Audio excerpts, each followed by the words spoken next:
ప్రస్తుత కెప్టెన్ సూర్యకుమార్ యాదవ్ పరిస్థితి ఇప్పుడు సందిగ్ధంలో పడింది. ఐపీఎల్ ముగిసిన వెంటనే ఐర్లాండ్, ఇంగ్లాండ్ పర్యటనలకు సంజు శాంసన్ను కెప్టెన్గా నియమించాలని సెలెక్టర్లు భావిస్తున్నారని చెబుతున్నారు. ఒకవేళ సంజు శాంసన్కి నేరుగా కెప్టెన్సీ ఇవ్వని పక్షంలో సూర్యకుమార్కు మరో అవకాశం ఇచ్చి సంజును వైస్ కెప్టెన్గా నియమిస్తారు. అయితే సూర్యకుమార్ యాదవ్ బ్యాటింగ్ ఫామ్ ఆశించిన స్థాయిలో లేకపోతే వెంటనే సంజుకు పూర్తి స్థాయి బాధ్యతలు అప్పగించే అవకాశం ఉంది. కెప్టెన్సీ రేసులో శ్రేయస్ అయ్యర్ పేరు బలంగా వినిపించినప్పటికీ సెలెక్టర్లు అయ్యర్ పట్ల విముఖత చూపడానికి ఓ బలమైన కారణం ఉంది. అయ్యర్ చాలా కాలంగా టీ20 ఫార్మాట్ అంతర్జాతీయ సర్క్యూట్లో లేకపోవడం అతనికి మైనస్గా మారింది.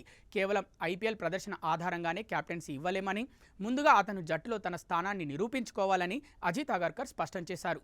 మరోవైపు సంజు వికెట్ కీపర్గా కూడా జట్టుకు అదనపు బలాన్ని ఇస్తుండటంతో సెలెక్టర్ల మొగ్గు అతని వైపే ఉంది.